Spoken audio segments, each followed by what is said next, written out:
Bonjour donc mesdames et messieurs. C'est la première d'une innovation, c'est-à-dire des saisons de l'Académie René Vivien à Montpellier, délégation Occitanie. Donc on va essayer aujourd'hui de vous faire comprendre qui est René Vivien et puis aussi de lancer peut-être un programme de rendez-vous en 2022, 2023 et peut-être d'autres années si justement ça vous intéresse. Alors cette délégation de l'Académie René Vivien en Occitanie n'est pas la seule délégation en France, puisqu'il y a des délégations aussi en Île-de-France et en Picardie et aussi dans la région PACA, puisque le siège aujourd'hui de l'Académie se trouve donc à Châteauroux-les-Alpes. Aujourd'hui, nous avons l'immense honneur de recevoir Imogen Bright, qui est la petite nièce de René Vivien, dont nous allons bientôt parler, qui était poétesse de la Belle Époque, une femme libre et moderne. Et puis ensuite, donc, à ses côtés, on a Madame Marie Vermont-Rémuneau, qui est poète, bien sûr, mais aussi présidente de l'Académie René Vivien. Alors, cette Académie René Vivien a été mise en place dans les années 70. Non, 1994. 1994, donc, bon, je suis un peu en retard sur l'horaire, avec Claude Évrard, qui était un poète, et donc Marie Vermont à l'époque, qui ont décidé de mettre en place cette Académie René Vivien. Étant entendu que René Vivien, de son vivant, était très connu, qu'elle avait été ensuite, elle est décédée prématurément, publiée et ensuite même un peu sponsorisée, on dirait aujourd'hui, par un prix qui s'appelait le prix donc René Vivien, à l'initiative de sa compagne qui était la baronne von Zülen, la baronne von Zülen était aussi une des filles Rothschild, de Salomon de Rothschild à l'époque, donc quelqu'un de très en vue à Paris, mais aussi un peu sur le plan international. René Vivien avait plusieurs origines. Elle était à la fois anglaise et en même temps américaine, et elle vivait en France. Elle était, enfin on va vous en parler, donc, et puis on est en face donc non seulement d'une poétesse qui s'est fait connaître au début du siècle dernier, mais également en face d'une traductrice, car justement René Vivien était une helléniste émérite, au sens où on lui doit un certain nombre de poèmes redécouverts, des Kitharèdes et puis surtout de Sophe. Elle a été aussi pendant longtemps l'élève et en tout cas une amie aussi de Jean-Charles Brun, qui était né à Montpellier et dont on parlera certainement à l'occasion de l'entretien qui va suivre. Donc je vous laisse aujourd'hui écouter donc Imogen Bright et Marie Vermont qui vont vous présenter justement René Vivien. René Vivien qui renoue donc avec 5 siècles de poésie, est issu donc de l'héritage gréco-latin. Voilà, je vous remercie beaucoup pour votre attention et je laisse la parole à nos intervenants. Merci. Alors c'est moi qui commence, n'est-ce pas? Ah, merci beaucoup. Je vais me mettre au pied, s'il vous plaît. Bonjour, je voudrais commencer avec une petite question. Pourquoi René Vivien était importante pour aujourd'hui? Quel est son intérêt et qu'est-ce qu'elle représente pour nous aujourd'hui? Et je voudrais commencer avec 2 petites citations que j'ai trouvées tout récemment. Elle heurte les idées préconçues. Elle bouscule le bien-pensant dominant. Alors elle était rebelle, elle osait dire ce qu'elle pensait, elle n'avait pas de soucis sur les conventions et choses comme ça. Alors, pour quelques-uns, c'était un coup de foudre poétique, c'était un don éblouissant de poésie, et vraiment quelque chose de très spécial que nous verrons plus tard. Et comme nous avons déjà dit, Renée Vivien, c'était une femme très moderne, et c'était en avance de son temps. Vraiment, essayer de se libérer comme ça au début des années du début du 20e siècle, n'est-ce pas, avec son indépendance, soit morale, soit intellectuelle. Mais c'était une femme très courageuse parce qu'elle a pu prendre sa place dans un monde très masculin. C'est très difficile de nos jours, n'est-ce pas? Imaginez les problèmes qu'elle était en face d'elle, n'est-ce pas? Même si les critiques ont bien reçu quelques-unes de ses œuvres, vraiment, ils peuvent toujours diminuer, de critiquer un peu, de dire que c'est trop romantique, que elle a copié de cette fille de Baudelaire, quelque chose. On n'a jamais le jugé comme femme indépendante. C'était un monde littéraire tout à fait masculin. Elle a vraiment été très courageuse de pouvoir afficher ses amours lesbiennes, mais ça faisait toute une partie de sa rébellion, de sa révolte, de pouvoir changer un peu la conversation. Et aujourd'hui, elle sert comme une inspiration pour les femmes. Ils sont de nombreuses femmes dans plusieurs conditions, n'est-ce pas? Elle a redonné la place à la femme, presque. Et avec son œuvre, elle a créé une communauté des femmes, parce qu'elle a beaucoup étudié les femmes au cours des siècles, des écrivains, sur les légendes, choses comme ça, et donc elle a donné cette importance, cette confiance en soi-même comme femme. Et avec vraiment son ex libris, c'est très joli, pardon, nous n'avons pas une photo là-bas, avec beaucoup de livres, il y a des petites violettes dont on parlera plus tard, mais avec cet ex libris, ça nous dit, en grec bien sûr, pour vous, mes belles, mes pensées se fixent, et ça représente la communauté et cette idée de communauté entre femmes. Et Jean-Charles Brun a dit aussi, il vécut exclusivement pour la littérature et pour l'art. Et ça, c'est intéressant que les hommes critiquent. Ils ne peuvent pas croire que les femmes puissent être tellement sérieuses et avec quelque chose qu'ils doivent accomplir pendant la vie. Les femmes sont légères comme ça. Et la cohérence, on verra plus tard, elle a écrit des très intéressants petits carnets à l'âge de 17 ans. Elle a vraiment un but à cet âge-là. Et cette cohérence de cette ambition, c'est duré jusqu'au dernier mois de sa vie. C'est extraordinaire. Et finalement, nous avons une petite autre citation de Jean-Charles Brun.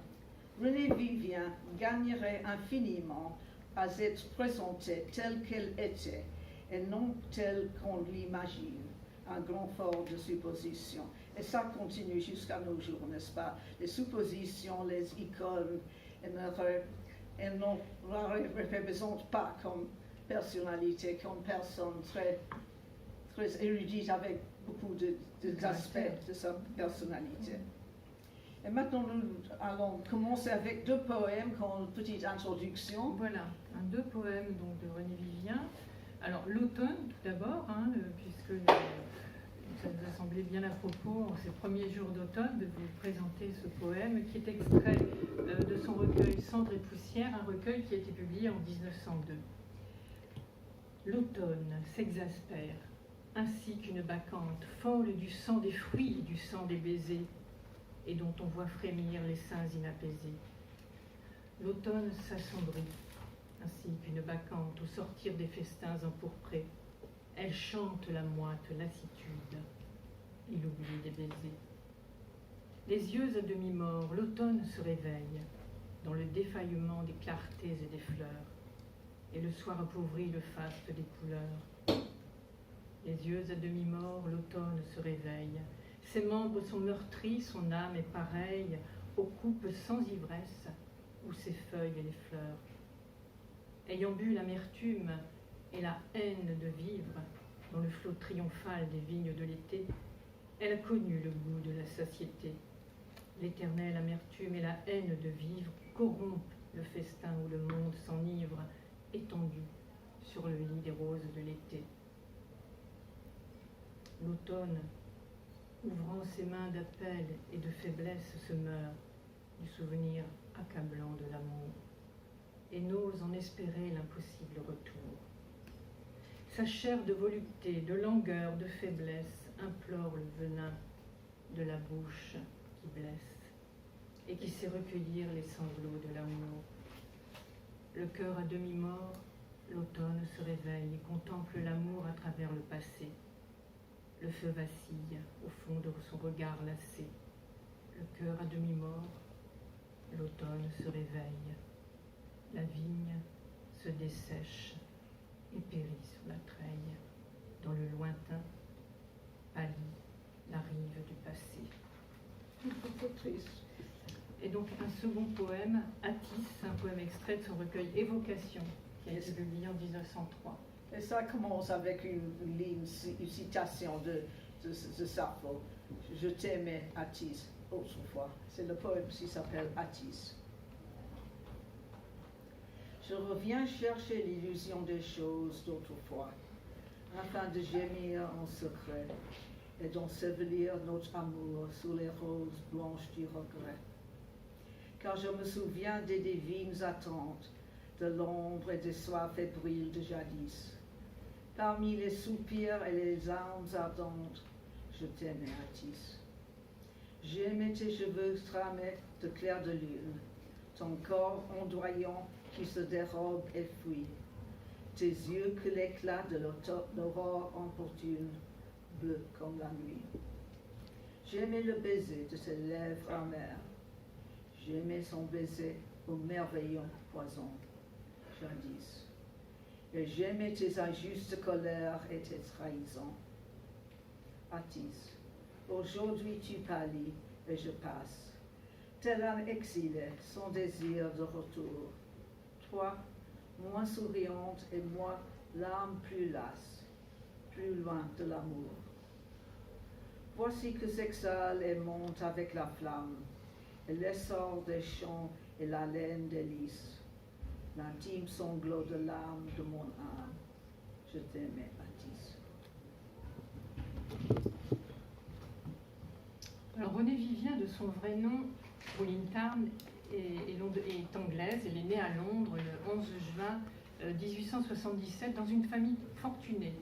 Son père, John Tarn, est un rentier anglais et c'est un homme généreux, très affectueux et très attentif. Hélas, en 1886, âgé de 40 ans, il meurt alors que Pauline n'a que 9 ans. La mère de Pauline, Marie-Gillette Barnet, est une Américaine née dans le Michigan. C'est une femme égocentrique et dure. Et après la mort de son mari, elle élèvera sa fille à moindre frais, se souciant principalement de profiter de la fortune laissée par le père, par son défunt mari. Beaucoup de légendes autour des origines de Renée Vivien, de Pauline, comme le disait Martine en introduction. Effectivement, on l'a dit, d'origine hawaïenne, d'origine norvégienne, irlandaise. Certains la fildisent de Pasteur, d'autres fille d'Édouard VIII, ce qui expliquerait son immense fortune et son train de vie et les nombreux voyages que cela lui a permis de faire. Et elle-même se plaisait à entretenir ces légendes, se disant d'origine scandinave, franco-irlandaise, voire même viking. Voilà un petit peu cette entrée en matière de ce personnage. Oui, il y a beaucoup de légendes, il y a beaucoup de choses. Et qui intrigue beaucoup et qui effectivement suscite l'intérêt d'un certain nombre de personnes. Absolument. Et moi, je parlais un peu des amateurs de Renée Vivien aujourd'hui. Qui sont-ils?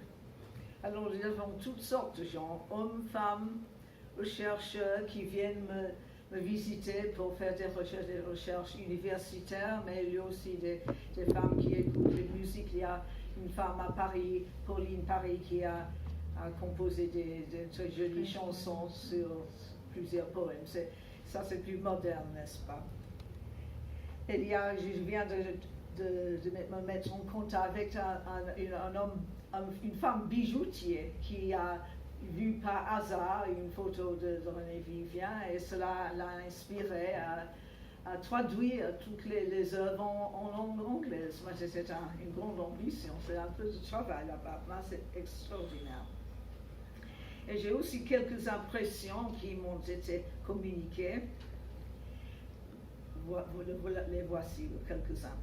On a le sentiment que c'était une personne très gentille, sensible et généreuse. Et ce qui m'intéresse beaucoup, une grande aide pour les personnes qui sont seules ou malades. Elle peut toucher beaucoup de personnes. Et je connais un artiste qui me dit d'avoir la sensation de la présence de René Vivien pendant qu'elle travaille, je fais sa création. Elle est avec elle pendant ce processus créatif, la poésie à la musique, toutes les choses qui viennent à l'artiste. Et d'autres ont la fascination de la poétesse intelligente, originale et émancipée. Et beaucoup autres me disent que c'est comme on la connaît, vraiment, elle est tout proche, elle est comme une amie presque. Et il y a aussi une phrase, les parfums du printemps font penser à elle, comme elle était là, présente avec vous.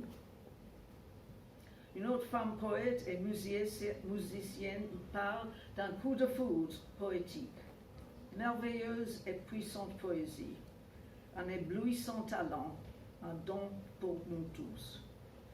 Une personne qui nous tient au cœur.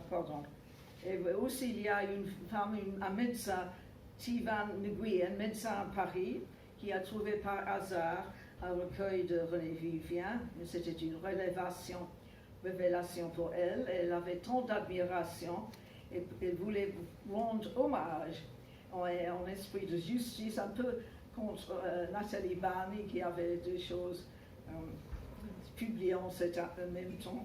Elle voulait faire quelque chose pour René Vivien. Elle a dit que c'était douce, finement intelligente, secourable et fidèle. Vraiment, c'est un très joli recueil. J'espère qu'il soit toujours disponible dans les librairies. C'était très personnel, fait avec amour, vraiment. Et bien sûr, ces gens-là qui l'apprécient, le nom Pauline, comme était son nom de naissance, n'est-ce pas? Et René Vivien est enterré au cimetière de Passy à Paris. Et beaucoup de visiteurs ils viennent la visiter très souvent. Et le 18 novembre, c'est l'anniversaire de la mort. Nous avons toujours une petite cérémonie là-bas. Merci. Donc René Vivien qui repose éternellement à Passy. Passy, ce quartier parisien, et Paris pour qui elle a voué un amour sans faille, parce que dès son enfance, elle a fait plusieurs séjours en France. Et à partir de là, elle va nouer avec notre pays une fidélité et un amour pour ce pays. La France, dira-t-elle, c'est la patrie de mon âme. Et dans son journal de jeunesse, elle écrit « Je suis si heureuse de rester à Paris, il y a si longtemps que je n'ai vu un printemps à Paris, c'est si beau. Les marronniers des Champs-Élysées sont un rêve. Le bois est merveilleux, les boulevards sont pleins de verdure, les rues et les places pleines de soleil. Tout le monde a l'air gai. Les dames ont de fraîches toilettes de fleurs, il y a du plaisir dans l'air.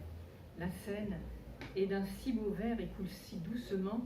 Enfin, Paris, c'est la capitale du printemps. » Et la famille Tan va s'installer à Paris, dans le quartier des Champs-Élysées, avenue du Bois, 23 avenue du Bois, et un appartement, un lieu que René Vivien retrouvera à un certain moment de sa vie, où elle séjournera jusqu'à sa mort.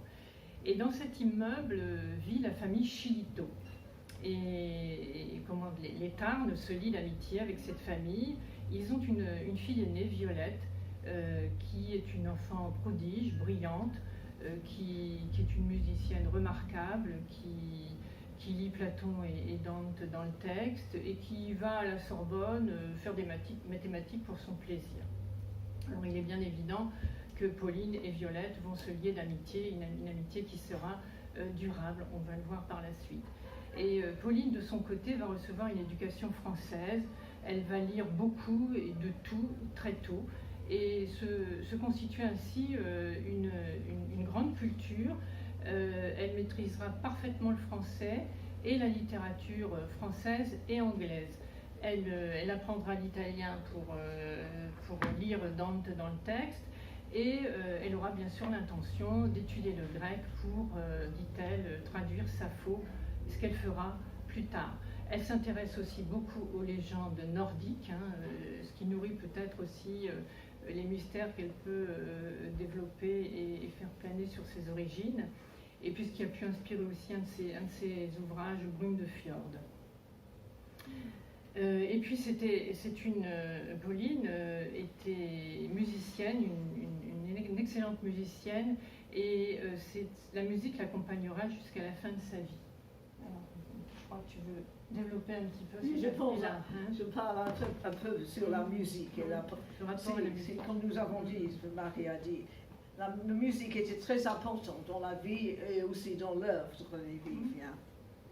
Voici une petite ligne. Je me suis égarée en la vaste musique. Alors, c'est la musique, c'est autour de nous. C'est la vie, la musique, des choses comme ça. Et plusieurs poèmes proposent des titres musicaux. Par exemple, il y a les musiciennes mortes à l'âge de 17 ans. Elle a composé un poème à l'âge de 17 ans et ont déjà découvert les poètes grecs. Bien sûr, nous savons que les poètes grecs, la poésie était accompagnée par la musique, les lyres et d'autres instruments qu'on a perdu trace maintenant. Elle a vraiment écrit son sonnet à l'âge de 17 ans. C'était remarquable. Et René Vivien utilise le titre chanson 11 fois dans son œuvre. Par exemple, nous avons chanson pour elle, chanson pour mon ombre, chanson norvégienne, etc. Et nous avons aussi la première ligne de ce recueil Évocation de 1903, Douceur de mes chants, allant vers Mytilène. Et Mytilène, bien sûr, c'est l'île de Lesbos et de Sappho et la musique, etc. Dans une lettre écrite à Amédée Moulet, qui date de 1894, elle écrit « Cet ami, c'est mon piano. Quand je suis triste, je sais lui confier toutes mes peines dans un adagio de Beethoven ou une nocturne de Chopin. Il y a un morceau que je joue toujours quand je suis triste. Et quand je suis gai, je viens jouer des scherzos ou des allegros de Beethoven. » Et nous avons quelques autres citations. Chaque poète est musicien. La musique est la pensée même. Dans une lettre à Jean-Charles Brun en 1902, elle écrit « Je suis esclave de la musique ». Et nous savons qu'elle aimait aussi Wagner, et je crois, il semble qu'elle ait visité Bayreuth 2 ou 3 fois, quelquefois. Dans la première édition de son roman Une femme apparue, elle introduit chaque chapitre avec un extrait de musique par un de ses compositeurs préférés, Schumann, Chopin, Beethoven. Et plus tard, René Vivien organisait des soirées musicales chez elle, et avec une lettre de Madame Charles, j'espère que je le trouve, pardon, si pas, on le laisse percer. Non, voilà. Elle écrit à Madame, la femme de Jean-Charles Brun. Si vous et Monsieur Suzanne n'avez rien de mieux à faire dimanche, venez donc chez moi à partir de 3 heures afin d'entendre de la belle musique. Une chanteuse admirable vous charmera, une autre vous éblouira. Alors, une petite précision, Madame Suzanne, elle se plaisait à appeler son amie Jean-Charles Lebrun Suzanne. Ah oui, on verra plus tard. Oui, c'est tout un jeu dans cette correspondance. Merci, Marie. Très bien. Et assez récemment, vous découverte, il se trouve une collection d'instruments anciens que René Vivien a fait une récolte, n'est-ce pas? Pardon, une collection d'instruments musicaux anciens qui se trouve actuellement à la Cité de la Musique, Musée de la Musique à Paris. Ils sont très intéressants, ces instruments. Ils viennent de plusieurs pays, de l'Iran, bien sûr du Japon, avec ce grand intérêt au Japon, et des choses de l'Europe et un peu partout. Moi, c'est très, très intéressant. Ça nous montre cet aspect de son intérêt à la musique. Et plus tard, après le décès de René Vivien, compositeur et chanteur ont été inspirés par elle. Je fais la liste, Marie, je sais pas le plus tu veux.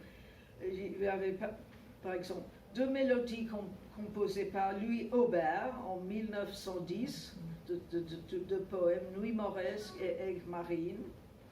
Et René Battant en 1919, Dans un coin de violette, c'était 6 poèmes. Et j'ai déjà parlé de Pauline Paris, cette femme moderne qui a composé 13 poèmes en musique. Vous avez... En 2019. Oui, c'est ça, vous pouvez l'acheter. Et il y a, si vous pouvez trouver les œuvres de Nicole Albert, parce qu'il a écrit de très bonnes choses sur René Vivien. Et si vous cherchez une collection des œuvres, c'est celui-là, c'est avec une bonne introduction faite par Nicole Albert. Il y avait aussi cette femme, Suzy Solidor, qui était un peu... Une chanteuse réaliste. Ah, oui, c'est ça, dans les années 30, n'est-ce pas? Oui, c'est un peu plus tard. Elle a fait une anthologie d'œuvres, poèmes sur Lesbos, même Baudelaire, Valéry, pas seulement des féministes. Et plus récemment, il y a une femme au Canada qui s'appelle Karen O'Keefe. C'est un rock band. Et elle a composé la chanson My Dear Violet. Et voici, nous allons et là, écouter. on se propose de vous faire entendre une des mélodies qui a été composée par Louis Aubert, dont a parlé Imogène à l'instant. Il s'agit d'Aigues marines, et interprétée par Françoise Massé.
revenons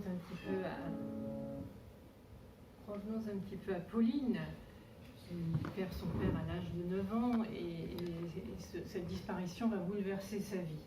Car en effet, les relations avec sa mère vont être très difficiles, hein, parce que celle-ci essaiera par tous les moyens de récupérer l'héritage de Pauline, celui de son père, mais également celui de son grand-père paternel.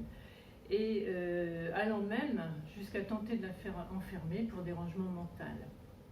Pauline, dont le tuteur était son oncle, va se retrouver sur décision de justice, suite à une enquête sociale demandée par cet oncle pour la protéger, va être nommée par la justice pupille de la cour de la chancellerie, ce qui aura pour conséquence une résidence, d'être assignée à résidence en Angleterre jusqu'à sa majorité. Donc c'est une période très difficile, hein, étant donné l'amour qu'elle vouait à Paris. Elle se voit exilée dans un pays qu'elle connaît assez peu finalement, et ce sera vraiment très très difficile pour elle, et elle se confie dans sa correspondance à ses amis sur les difficultés de cet exil. Elle dit par exemple: si tu devais rester 9 mois sur 12 dans cet affreux pays où tout le monde est si ennuyeux, si guindé et si religieux. En un mot, j'ai tout ce qu'il me faut, excepté l'essentiel, qui est l'air de Paris, la joyeuse vie de France. Donc une expérience de l'exil qui la marquera profondément toute sa vie. Elle dira: j'ai toujours été l'exilée, la nostalgique, la lointaine, l'éloignée. J'ai toujours eu les yeux tournés quelque part où je voulais être.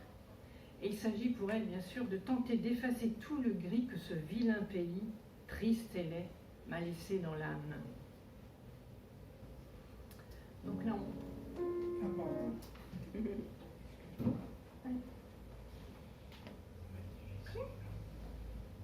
voilà, non, il y en a une avant.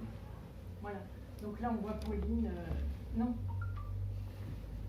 Vous l'arrivez. Oui, elle va venir. Elle nous échappe.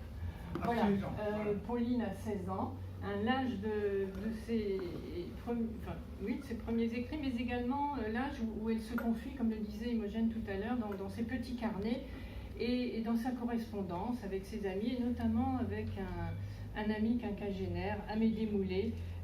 Et ses écrits, que ce soit sa correspondance de jeunesse ou ce que l'on trouve dans ses petits carnets, nous en disent beaucoup sur la jeunesse de Pauline et surtout sur ses ambitions pour le futur. On vous disait tout à l'heure, en début de conférence, qu'elle était très déterminée sur ce qu'elle voulait, et effectivement, elle écrit, dès l'âge de 16 ans, dans son journal de jeunesse, « J'ai une œuvre à faire et je la ferai ». Et donc elle affirme déjà, en des termes assez péremptoires, son désir de devenir poète et de se vouer à cette vocation. Et elle dit par ailleurs: j'ai des idées très avancées, qu'on appelle des idées dangereuses. Vouloir me persuader de ne pas faire une chose, c'est me pousser à la faire tout de suite. Et un peu plus tard, c'est avec un certain aplomb qu'elle répond à un quinquagénaire, on suppose que c'est cet ami Amédée Moulet, qui l'incite à se marier. Et elle lui répond: que diable allez-vous me parler de mariage et de m'annoncer avec une confiance qui touche à l'insulte qu'avant 21 ans, je serai mariée? Vous avez complètement perdu la tête, mon cher ami.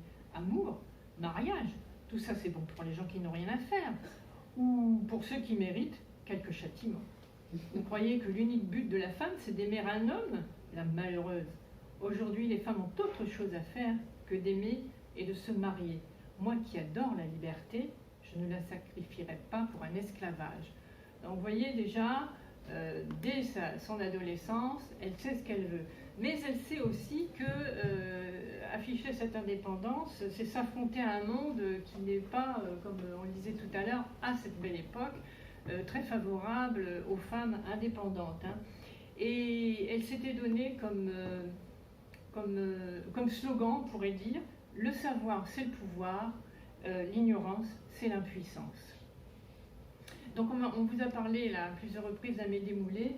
Imogen va vous donner quelques... Non, pas beaucoup d'autres. Merci. C'est Quelques très amusant indications. ce qu'elle écrit là-bas. C'est Oui. vraiment ces écrits les plus révélateurs.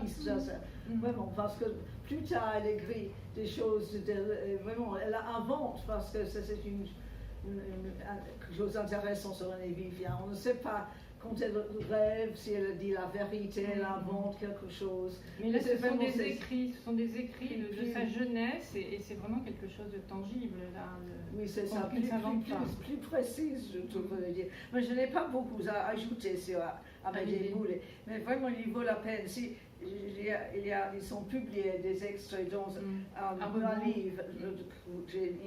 J'ai une liste de livres là-bas et je vous verrai la citation.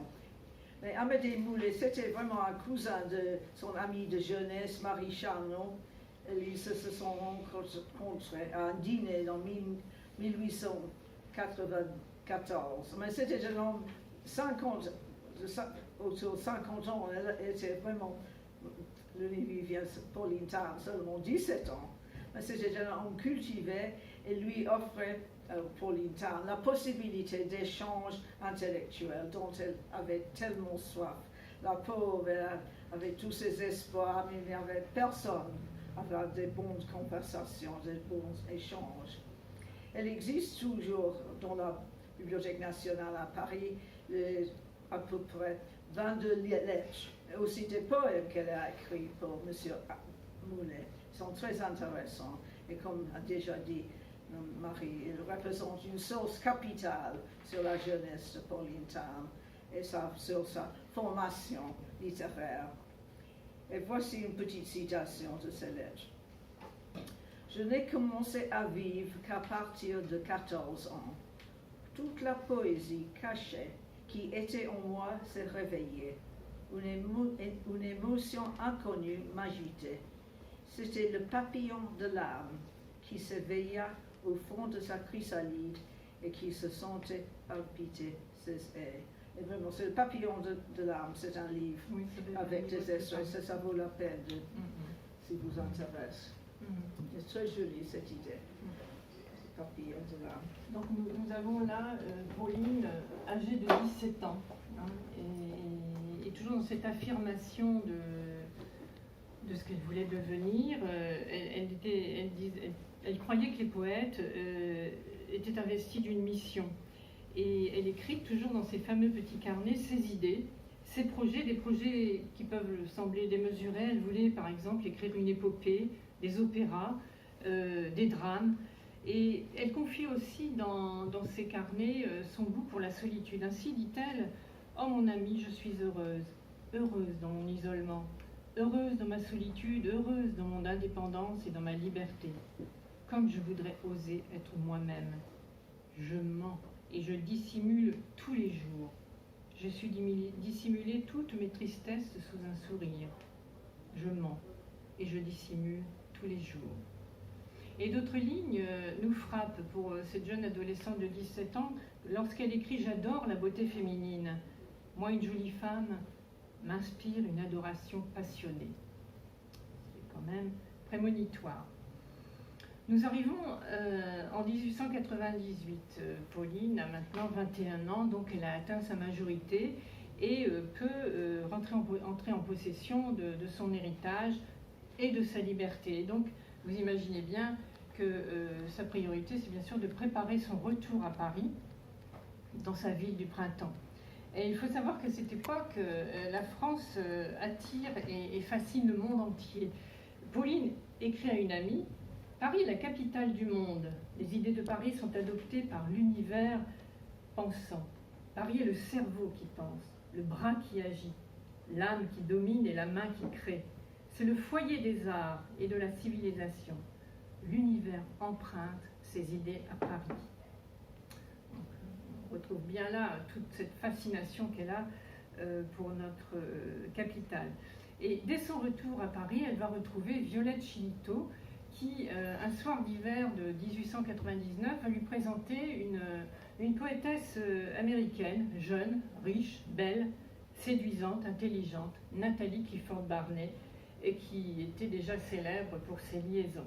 Et un peu plus tard, en sortant de la Comédie Française, Violette Chilito va lire le poème Lassitude de René Vivien, enfin de celle qui s'appelle encore Pauline Tarn, va lire ce poème à Nathalie Barnet. Lassitude. Je dormirai ce soir d'un large et doux sommeil. Fermez les rideaux. Tenez les portes closes. Surtout, ne laissez pas pénétrer le soleil. Mettez autour de moi le soir trempé de rose. Posez sur la blancheur d'un oreiller profond ces mortuaires fleurs dont le parfum obsède. Posez-les dans mes mains, sur mon cœur, sur mon front, ces fleurs pâles qui sont comme une cire tiède. Et je dirai très bas, rien de moi n'est resté. Mon âme enfin repose, ayez donc pitié d'elle, respectez son repos pendant l'éternité. Je dormirai ce soir de la mort la plus belle. Que ces feuilles et les fleurs tubéreuses et lisses, et que se taise enfin au seuil des portes closes le persistant écho des sanglots de jadis. Ah, le soir infini, le soir trempé de roses.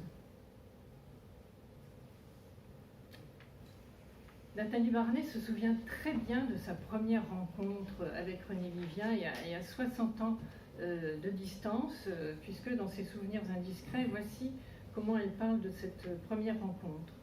Je devais faire sa connaissance en allant à une matinée au Français. La jeune fille, à première vue, me parut charmante, mais trop banale pour retenir mon attention.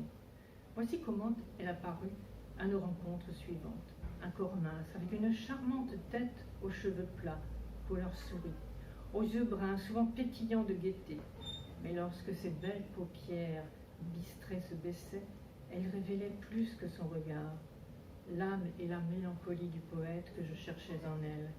Elle avait un sens de l'humour facile à ranimer et une drôlerie enfantine qui, tout d'un coup, lui enlevait la moitié de ses 20 ans.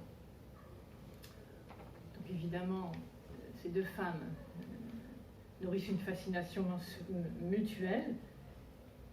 Elles entament une liaison, elles s'installent ensemble à Paris, rue Alphonse de Neuville. Elles vivent une liaison très riche et riche de tout. Elles se rendront notamment quelques années plus tard, même après leur rupture, sur l'île de Lesbos, comme on l'a évoqué tout à l'heure, l'île où est née, où a vécu la princesse grecque Sappho. Mais ce bonheur, en 1901, est assombri par un appel téléphonique désespéré de Violette Chilito que René Vivien reçoit. Son amie Violette est atteinte de fièvre typhoïde. René part précipitamment à Cannes pour assister son amie dans ses derniers moments et elle meurt 3 semaines plus tard à l'âge de 24 ans. Et c'est une mort dont Pauline ne se remettra jamais tout à fait. Et elle écrit pour elle cette magnifique épitaphe.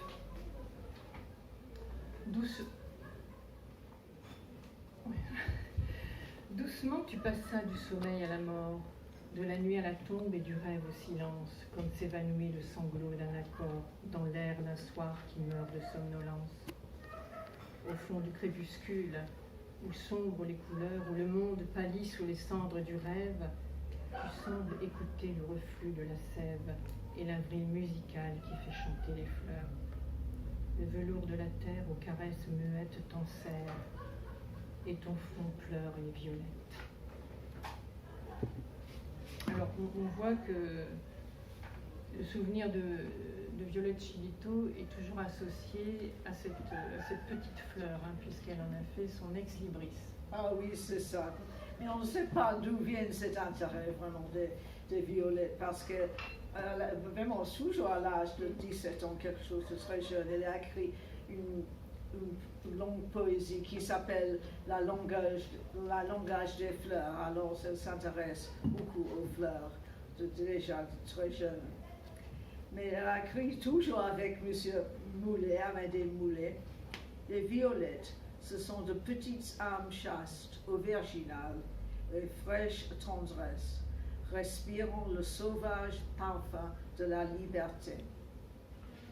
Mais c'est seulement plus tard, en 1910 qu'elle a reçu ce nom, la Muse aux violettes, par Camille Lemercier-Derme, qui a écrit un petit poème sur elle. Renée Vivien avait des livres reliés en couleur violette, elle aimait toujours cette couleur bien. Alors, et aussi, c'est papier à lettres. Nous avons une frise très souvent avec des violettes. Et comme nous avons déjà vu, l'ex-libris, les violettes. Marcel Tiner, qui écrit un peu d'elle, ses expériences chez Renée Vivien. Bonjour, monsieur. Bonjour. J'espère que vous n'avez pas perdu trop. C'est un peu de complication, un peu de jeu comme Renée Vivien. C'était une personne qui aimait rigoler beaucoup. Nous avons un peu de complications sur l'horaire aujourd'hui. Vous avez commencé en avance ou alors je suis en retard? Non, il y a eu un changement d'horaire. Ah, c'était pas 15 Il n'a heures? pas été bien enregistré. C'était pas 15 heures? Non, c'était 14 heures. Ah, mais c'est mieux. Parce que Installez-vous. tout ce qu'on rate, on le réussit. Bah oui. Bah, C'est une belle philosophie. bah, ça, surtout le samedi. Bon, vous pouvez résumer ce que vous avez dit? Non, je plaisante. Je plaisante. Donc la Gazette me doit un café parce que Bien on fait sûr, perdre vous avez 60 tout à fait minutes. raison. Très bien, merci. Oui, vous connaissez un peu Renée Vivien? Le nom, c'est tout. Ah, c'est Bon, tout. on reviendra un petit peu après. D'accord, très bien. Mais on la connaît. On continue. D'accord, merci. On donne le nom, la Muse aux violettes. Et je parle des violettes. Quelle était ses importances dans sa vie. Quand elle avait une amie Violette qui est décédée très jeune, elle a écrit beaucoup, Renée Vivien, sur les violettes. Et voici une petite citation de la part d'un visiteur chez elle, Marcel Tiner, qui a remarqué de grands bouquets de violettes dans l'appartement de Renée Vivien, le nom de son amie Violette Chilito. Quelques lignes écrites par Renée Vivien. Mon paradis est un doux près de violettes, où le chant régnera sur des âmes muettes. Mon ciel est un beau champ parmi les violettes. Alors revenons un petit peu à Nathalie Barnet, alors pour vous qui n'étiez pas là tout à l'heure. Nathalie Barnet, c'est donc une poétesse américaine et qui a eu une liaison saphique avec Renée Vivien. Et donc là, je voudrais développer un petit peu sur cette personne. Alors, c'était une poétesse et ce sera aussi une personne, elle était fortunée, elle aussi, et elle aura une position assez prestigieuse dans le monde littéraire parisien pendant un demi-siècle, puisqu'elle est décédée en 1963. Et son ami André Rouvert, qui était un journaliste critique et caricaturiste, dira d'elle qu'elle s'est laissée guider toute sa vie par un égoïsme et un caprice sans limite, brillante, sociable, éblouissante et capricieuse, infidèle et séductrice, farouchement égoïste, indifférente à tout, sauf au libre jeu de sa vie. Et Pauline Thym, c'est le nom de naissance de Renée Vivien. Donc pour l'instant, elle est encore dans sa jeunesse, elle n'a pas encore pris son pseudonyme. Donc Pauline ajoute, en parlant de Renée Vivien, « Tendre à qui te lapide et mortel à qui t'aime, être ondoyant qui rien de vrai ne demeure, tu n'accueilles jamais la passion qui pleure. » Donc dans ces quelques lignes, on sent un peu la désillusion de Renée Vivien causée par cet aspect, cette personnalité égoïste et assez égocentrique de Nathalie Barnet. Et en 1901, Pauline et Nathalie se séparent. Et c'est à ce moment-là que Renée Vivien, fuyant les orages de cette liaison passionnée et ayant besoin de repos, retourne vivre au 23 avenue au Bois, dans cette maison où elle a passé son enfance et où elle y a laissé tant de souvenirs. Et peut-être le moment est venu d'évoquer quelques témoignages des contemporains de Renée Vivien, comment elle était perçue par d'autres auteurs, hommes et femmes de cette époque. Merci Marie, oui c'est ça. Mais la plupart de ces témoignages date vers la fin de la vie de René Vivien. Donc, ils ne sont pas toujours très positifs, ça trouve seulement un côté certain. Marcel Tiner, dont nous avons déjà parlé, a dit « Quelle grâce, quelle distinction souveraine, quel naturel déconcertant. » Elle avait des yeux gris-bleus, elle était fragile, elle était suave. Et Lucien Lévy-Dormer, c'était un symboliste qui a peint deux très beaux portraits de René Vivien, et aussi il a dessiné beaucoup de ses couvertures de ses œuvres. Oui, c'est ça, c'est un peu noir, mais ça vous donne une idée. Et on a quelques mots de la part de Lévy-Dormer. Elle était fine, blonde, grecque. Les vers de Sappho avaient en elle une héritière, aussi élégante que les statues antiques jeunes. Très frêle, elle se sentait vaincue. Ses phrases sentaient surtout la poésie.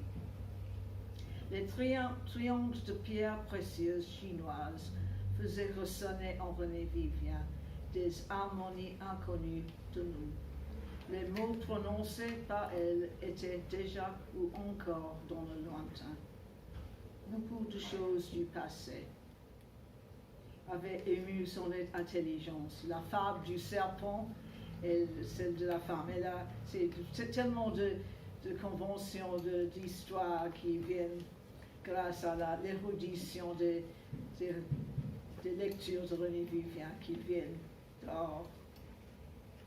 Elle était légère, mystérieuse, elle a passé comme un bouquet de violettes, fleurs dont elle ne se séparait jamais.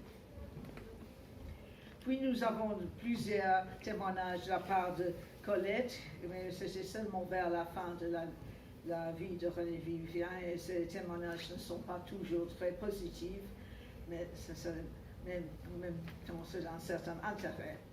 Mais ici, elle écrit: un brillant et fréquent sourire a illuminé ses yeux couleur de châtaigne, tantôt brun, tantôt. Elle portait long ses beaux cheveux d'un blanc d'argent.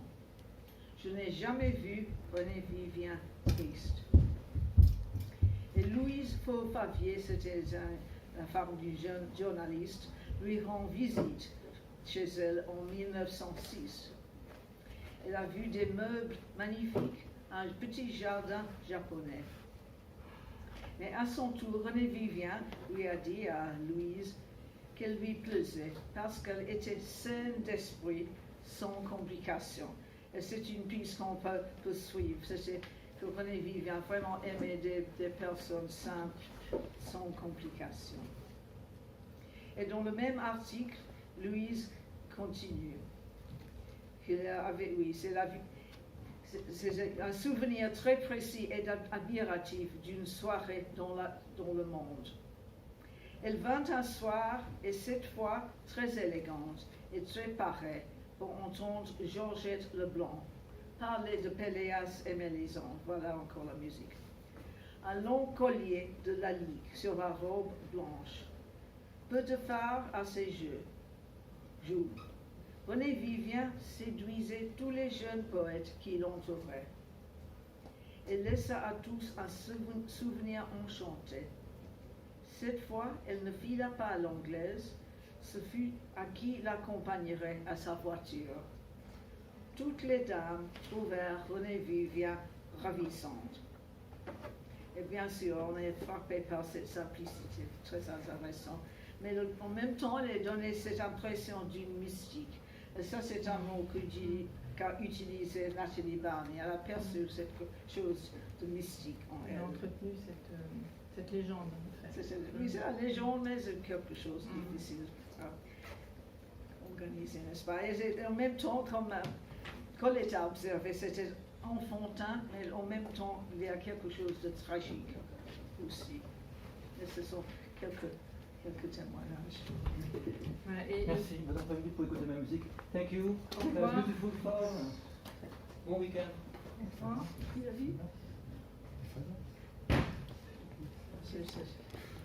Nous en arrivons à la rencontre de, ça fera partie des René gags. Vivien, donc avec Jean-Charles Lebrun, qui sera cet ami, ce confident et son professeur de prosodie.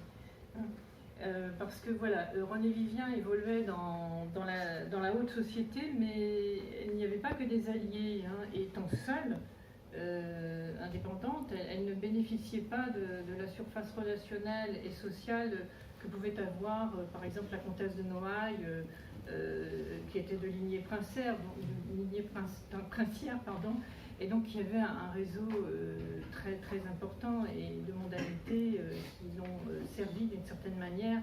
Et elle n'était pas non plus fille et femme de poète, comme pouvait l'être Marie de Hérédia, fille du poète José Maria de Hérédia et épouse d'Henri de Régnier. Et elle n'était pas non plus protégée par un mari influent comme Lucie de la rue Mardru, qui était l'épouse du docteur Mardru, qui était un orientaliste très reconnu dans le monde littéraire. Donc elle sait qu'elle ne devra compter que sur elle-même. Et la rencontre avec Jean-Charles Lebrun va la sortir un peu de cette solitude. Et c'est un jeune agrégé de lettres, helléniste. Et comme on l'a dit tout à l'heure, elle se plaisait à le surnommer Suzanne, Madame Suzanne, beaucoup plus par jeu et par complicité, parce que ça aussi c'est un trait de caractère de René Vivien, beaucoup d'humour et d'espièglerie. Et au cours de cette relation, c'est une relation très riche, d'échanges,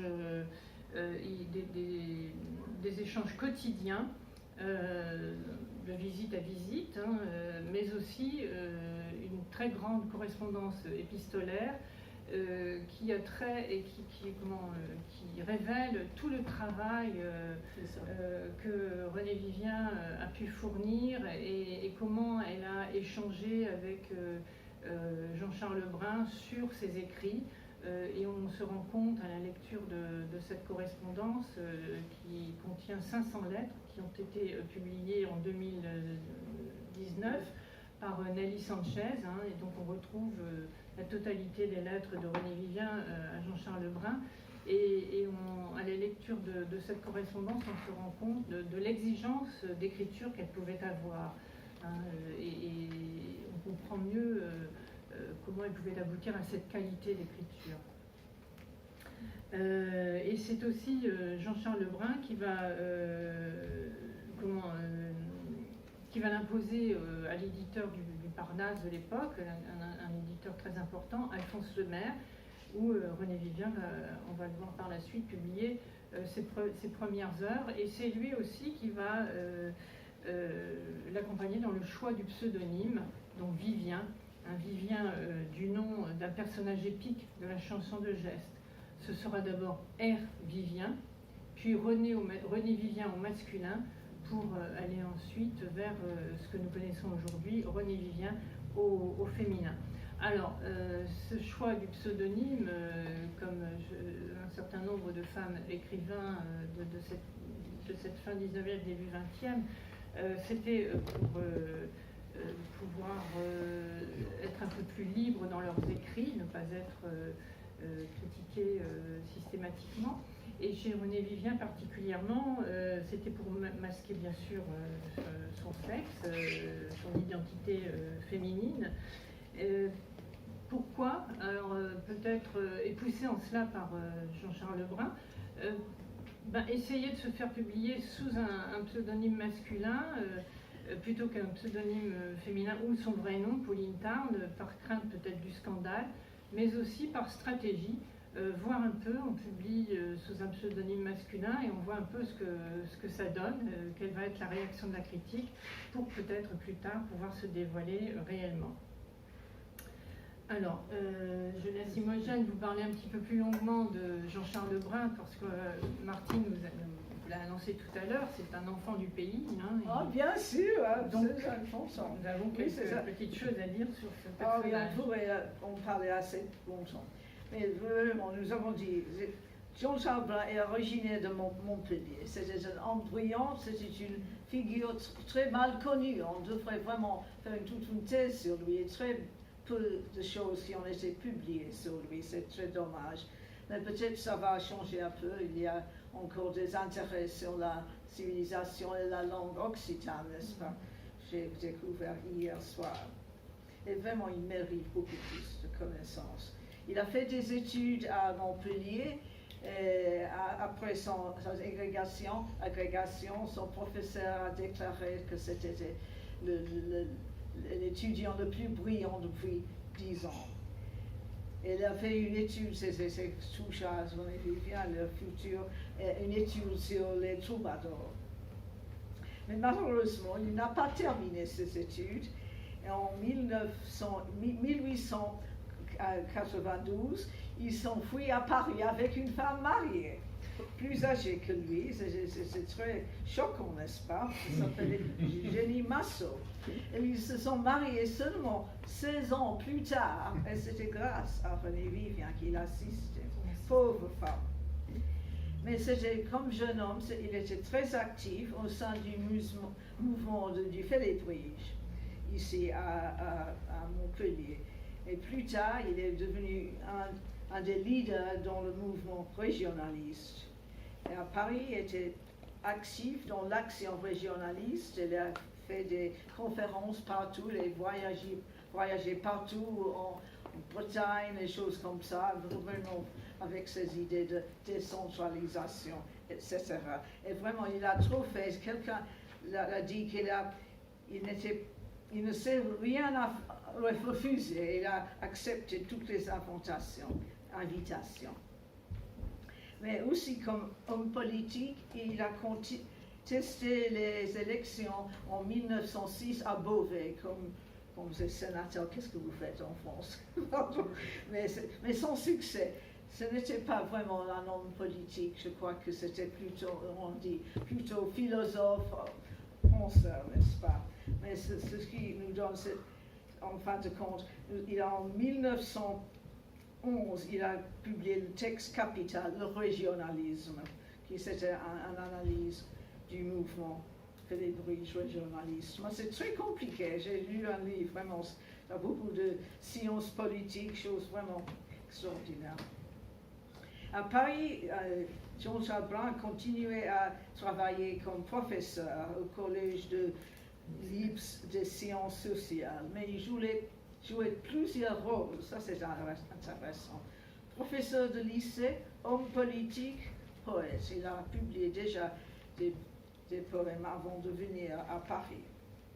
Et en même temps, c'était un modeste, mais c'était bon catholique, ça c'est intéressant. Ça faisait partie des idées de régionalisme, mais bon catholique, mais habitant avec une femme mariée en cachette. Mais vraiment, en même temps, il a recommandé le féminisme et les réformes sociales et l'éducation parmi les pauvres. Alors, il avait beaucoup d'élan, qu'est-ce qu'on dit? L'investissement. L'investissement d'engagement. Engagement partout, c'est un peu trop, n'est-ce pas? Et c'est dès le début de 1900 qu'il a donné cette leçon de prosodie à René Vivien, grâce à une introduction de la famille Barny, qui avait toujours des liens sociaux, n'est-ce pas? Et je ne dois pas répéter ce que tu as dit, Marie, mais il est devenu vraiment ami et confident pendant presque 10 ans, n'est-ce pas? Aussi chercheur, il a fait beaucoup de petits travaux, de traduction même pour René Vivien. Il était à la botte de René Vivien, c'était absolument extraordinaire. Mais c'était un appui constant. Et c'est extraordinaire qu'il pouvait avoir du temps pour être à la disposition de René Vivien, et aussi d'écrire des livres et donner des conférences, mon Dieu. Mais c'est ça. Il était témoin de ce qu'elle faisait chaque jour. Elle était vraiment, René Vivien pouvait écrire 7 ou même 8 versions d'un poème. Elle était tellement perfectionniste. mais tous les deux se sentaient doubles. Ça, c'est très intéressant. Ils étaient très semblables, et qu'est-ce qu'on dit ça? Mais ils étaient vraiment, ils avaient tous deux des vies secrètes, cachées, utilisant des pseudonymes parce que habitant caché avec cette femme. Il a dû déménager très souvent. Il a changé de nom. Il y avait Monsieur et Madame Verne à ce moment. C'est extraordinaire. Utilisant de faux noms. Mais aussi René Vivien, c'était un pseudonyme. Mais plus tard, il a utilisé le nom de Paul Riversdale comme autre pseudonyme. C'est très compliqué ce qu'il faisait avec ce Paul Riversdale. Mais c'est vraiment une confusion, des jeux intellectuels, mais cette fraternité, cette complicité, c'est vraiment comme ça. Et dans ce livre-là, nous avons essayé, vous verrez qu'il y a toute la personnalité de René Vivien, de ses espiègles, de ses jeux, de des choses intimes et de sa vie sociale, la simplicité.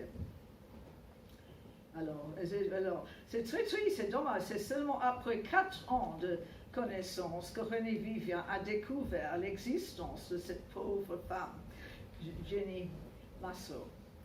Et c'est en juillet 1906 qu'il eut le mariage. Mais très, très dommage, en septembre 1907, Jean-Charles Brun a une mutation, qu'est-ce qu'on dit ça? Mutation. Pour aller travailler à Saint-Omer. Il devait continuer sa profession de professeur de lycée, de gagner peu de pension, n'est-ce pas? Mais une toute petite chose qu'elle a écrit, je ne vois pas si nous avons trop de temps, qu'a écrit Charles Brun. Elle était de René Vivien. Elle était visitée par l'aspiration en voyage sur un paquebot dans une chambre d'hôtel. Au milieu de ses livres, aux reliures violettes, on voit des notes, des idées pour des choses futures. On ne finissait jamais. Mais c'est Jean-Charles Brun qui a témoigné tout ça. Il était toujours en éveil à la poésie. Oui, c'est ça. Excuse-moi, nous avons le temps, ça va? Oui. Donc, Jean-Charles Brun, qu'il a donc présenté à l'éditeur Alphonse Lemaire et qui a contribué à la publication de son premier recueil, Études et préludes, un recueil qu'elle dédie à Nathalie Barnet. Et avec toute, à la fois la joie, mais aussi l'anxiété de cette première publication. Et elle comparait ce recueil comme un petit voilier frêle sur le grand océan. Et elle craignait de le voir naufrager ou arriver triomphalement au port. Et ce premier recueil a été reçu très très favorablement par la critique. Et il n'a pas été perçu comme un recueil saphique, mais avec quand même certains doutes de la part de certains critiques qui sont perplexes sur le sexe de l'auteur. Et il est dit, le vers est solide, bien fait, ce qui laisse supposer qu'il s'agit d'un homme. Mais la caresse est ambiguë. Alors, des doutes qui auraient peut-être été suscités par un poème dont je vais vous lire un extrait. L'ombre jetait vers toi des effluves d'angoisse. Le silence devint amoureux et troublant. J'entendis un soupir de pétales qu'on froisse, puis le lys entre les lys m'apparut ton corps blanc. J'eus soudain le mépris de ma lèvre grossière. Mon âme fit ce rêve attendri de poser sur ta grâce où longtemps s'attardait la lumière, le souffle frissonnant d'un mystique baiser. Éparse autour de toi fleurait la tubéreuse, tes seins se dressaient fiers de leur virginité. Dans mes regards brûlait l'extase douloureuse qui nous étreint au seuil de la divinité. L'année suivante, en 1902, elle paraît son second recueil, Cendres et poussière. Et il s'ouvre sur une invocation à Sappho, en référence donc à l'Aède grecque, Et Renée Vivien continue cependant de maintenir l'ambiguïté. Elle signe ce recueil R. Vivien. Elle n'est même pas encore avec le prénom complet, qu'il soit masculin ou féminin. Et la dédicace, cette fois, est adressée à une autre femme, à son amie HLCB. Il s'agit d'Hélène Louise Caroline Betty, née Rothschild, épouse du baron Zwillen. La baronne de Zwillen, enfin ce couple Zwillen qui possède une fortune colossale. Monsieur le baron de Zwillen est passionné d'automobile et il est le cofondateur, président de l'Automobile Club français. Il sera aussi le commanditaire du marquis de Dion qui avait fondé avec Monsieur Bouton la prestigieuse automobile Dion-Bouton. La baronne elle-même pilotera, elle réalisera quelques grandes courses, le Paris-Madrid, le Paris-Berlin, comme pouvaient le faire certaines femmes audacieuses de cette époque. Et une liaison va naître entre ces deux femmes. Une liaison qui sera aussi riche d'écrits, puisque Hélène de Zwillen et Renée Vivien publieront plusieurs ouvrages ensemble, mais certains exégètes de l'œuvre de Renée Vivien restent persuadés que la plupart de ces ouvrages sont bien sûr de la plume de Renée Vivien. D'autres paraîtront sous le pseudonyme de Paul Riversdale, comme on disait tout à l'heure, donc emprunté un certain nombre de pseudonymes. Et de 1901 jusqu'à 1907, Renée Vivien va vivre cette relation qui est une relation très sécurisante pour elle, Hélène de Zwillen lui apportant une certaine protection, beaucoup d'attention, beaucoup de calme et de sérénité. Mais pour autant, Renée Vivien ne rompra jamais totalement avec Nathalie Barnet. Et ensemble, comme je le disais tout à l'heure, en 1905, elles vont se rendre sur l'île de Lesbos. Et son recueil Évocation s'ouvre sur une invitation au voyage. Douceur de mes chants, allons vers Mytilène. Voici que mon âme a repris son essor, nocturne et craintive ainsi qu'une phalène aux prunelles d'or. Allons vers l'accueil des vierges adorées. Nos yeux connaîtront les larmes des retours. Nous verrons enfin s'éloigner les contrées d'éternes amours.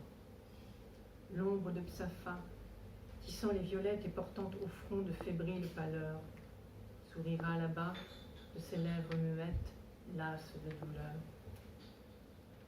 Donc ce recueil, publié en 1903, sera couvert d'éloges. Les critiques vont apprécier la présence dans ce recueil des hymnes antiques, et ce qui était fort prisé à l'époque, à cette époque de retour au néoclassicisme. Et même lorsque Renée Vivien dévoilera totalement son identité sexuelle, la critique, elle fera encore l'unanimité au sein des critiques, et cette unanimité se fera surtout sur la qualité et la sincérité de cette poésie. Et même Charles Maurras, qui était un critique à l'époque, mais qui n'était pas, il faut bien le dire, très enclin à adhérer au thème saphique cher à Vivien, écrira dans son ouvrage L'avenir de l'intelligence, il a consacré un chapitre entier au romantisme féminin, il écrira à propos de Renée Vivien, il la reconnaît supérieure à Baudelaire, dont cependant, selon lui, elle ne sera que la fille. Et Jean de Gourmont, en 1905, dans son ouvrage Muse d'aujourd'hui, appréciera la belle sincérité qui s'exprime dans ses vers. Et Jean-Ernest Charles, fondateur des Samedis littéraires, écrira, débordant d'enthousiasme face aux écrits de Renée Vivien, « Le vers est cadencé, nuancé, jamais alourdi d'épithètes vaines. Qui refusera, dites-le, d'admirer cette poésie fiévreuse où frissonne le génie, alors que chez tant de poètes, la poésie n'est que de la rhétorique. Ici, c'est de la vie, et quelle vie !» La même année, donc, elle publie Sappho, donc cette traduction dont on vous a parlé, cette traduction des vers de la poétesse grecque, et qu'elle signera cette fois Renée Vivien au féminin. Et à ce moment-là, René Vivien est vraiment au zénith de la création littéraire et de sa notoriété. Comme l'a dit Imogène tout à l'heure, ami du peintre Lévi Dormeur, il fera d'elle deux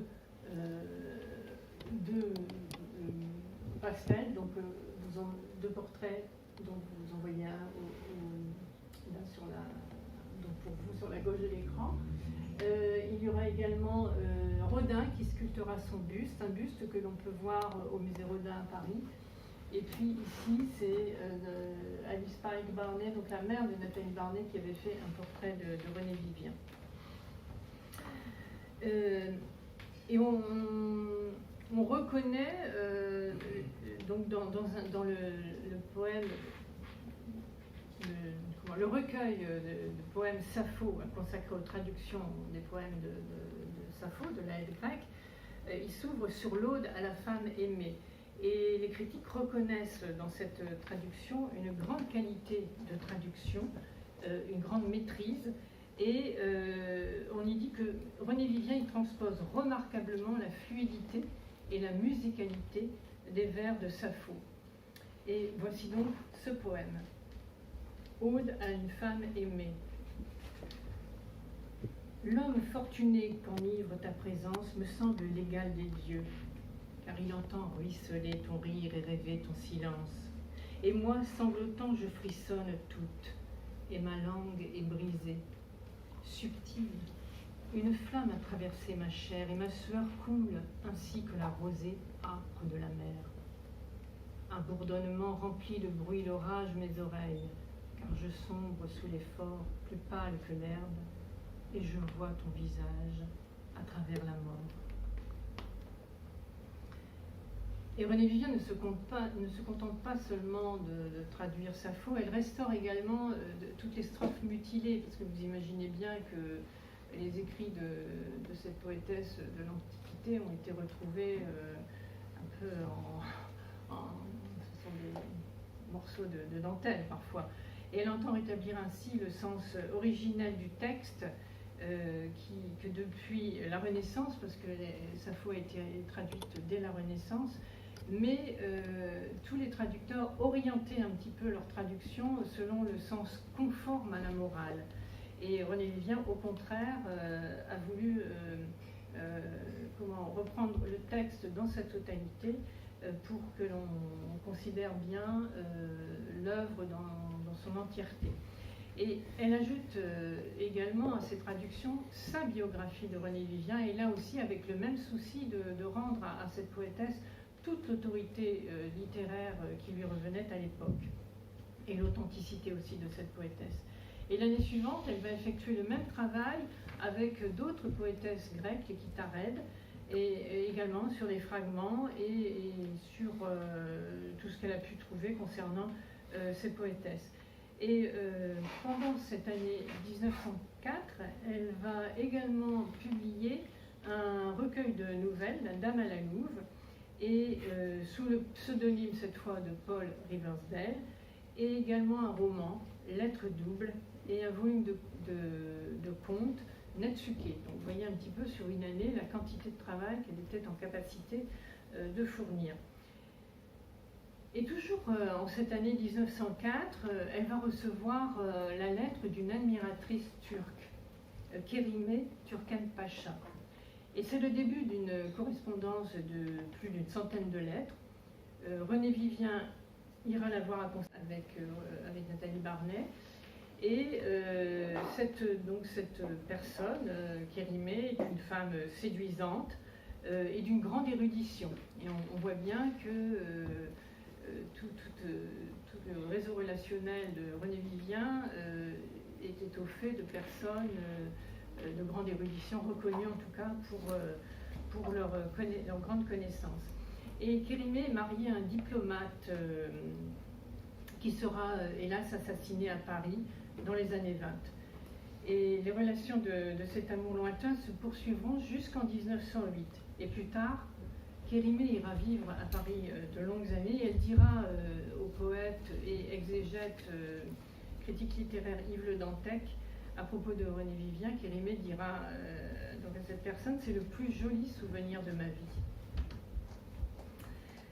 Et donc, voilà, 1905, le voyage à Mytilène, je n'y reviendrai pas. Et Imogène, je te laisse la parole pour revenir un petit peu sur la personnalité un petit peu mystérieuse de René Vivien. Voilà.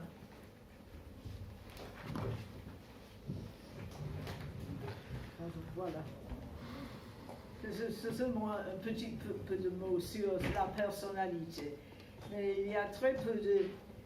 Sur la vie, il y a vraiment, nous avons très peu de détails là-dessus, n'est-ce pas? Il y a quelques aperçus dans les lettres, surtout à M.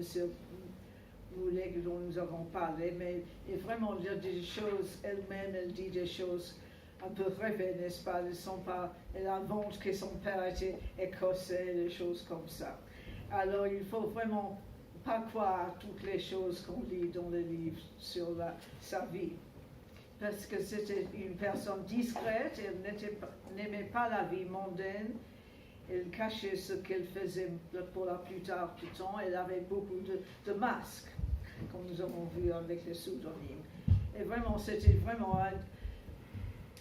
Elle a commencé comme être androgyne, n'est-ce pas? Elle parle de cette conception d'une personne androgyne, n'est-ce pas? C'est une chose qui s'intéresse, surtout une femme m'a paru dans ce moment-là. C'était un être double, mais elle avait cette érudition extraordinaire. Ses lectures dès son enfance étaient extraordinaires, comme elle écrit à Moulet. Je ne sais pas d'où il a pu trouver ses livres à Paris, c'est Brentano, W.H. Smith, rue de Rivoli, mais elle lisait partout, tout le temps, dès son enfance.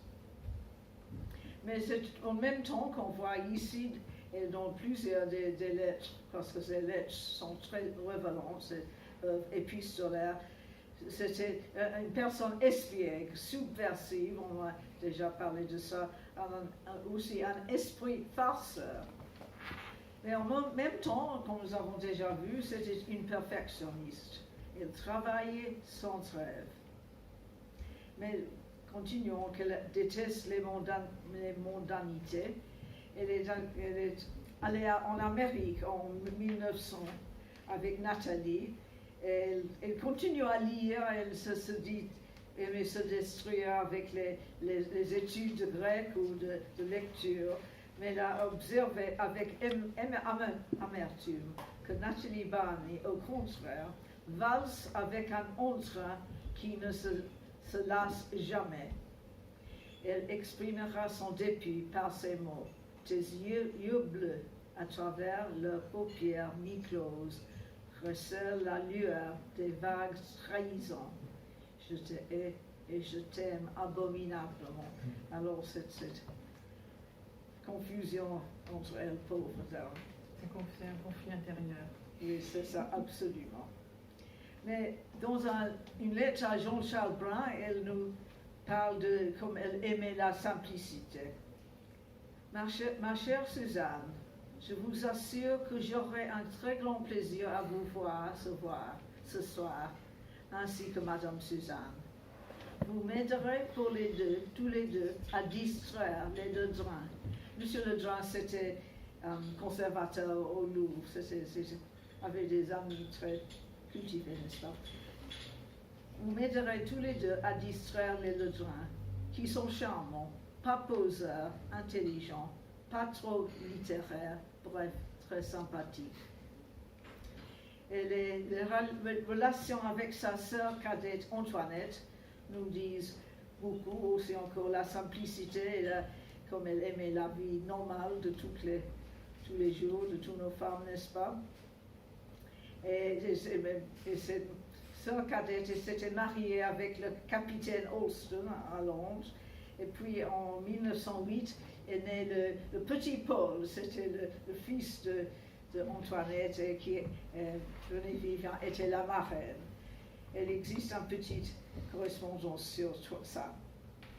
Je compte sur toi, ma chérie, parlant à Antoinette, pour dire au petit Paul, lorsque tu lui montreras 2 petites robes et la paire de souliers que la tante marraine lui a envoyée en guise d'œuf de Pâques. Et lui souhaite plein de belles choses. Et dans une autre lettre à une amie de Toinette, il dit « Toinette et Francis sont partis ce matin. Ils me manquent déjà terriblement. Leur visite a été un vrai bonheur pour moi, une telle excitation. Nous avons couru les magasins et Francis nous a aidés à choisir des toilettes de Toinette. Et aussi, je veux vous parler un peu de Nice, parce que René Vivien aimait visiter Nice, où avait aussi Madame de Zuilen avait eu une très grande villa là-bas. Et en 1904, René Vivien a loué un villa, le Clos Fleury, à Nice, pour 2 ans. Et après ça, il a loué une autre villa où il était allé avec Colette. Et vraiment, elle avait une vie un peu plus sociale là-bas. Elle avait fait des visites. Elle est allée au casino de Monte Carlo, parce qu'on faisait ce qu'on faisait à cette époque, n'est-ce pas? Elle a eu des sorties sur un yacht.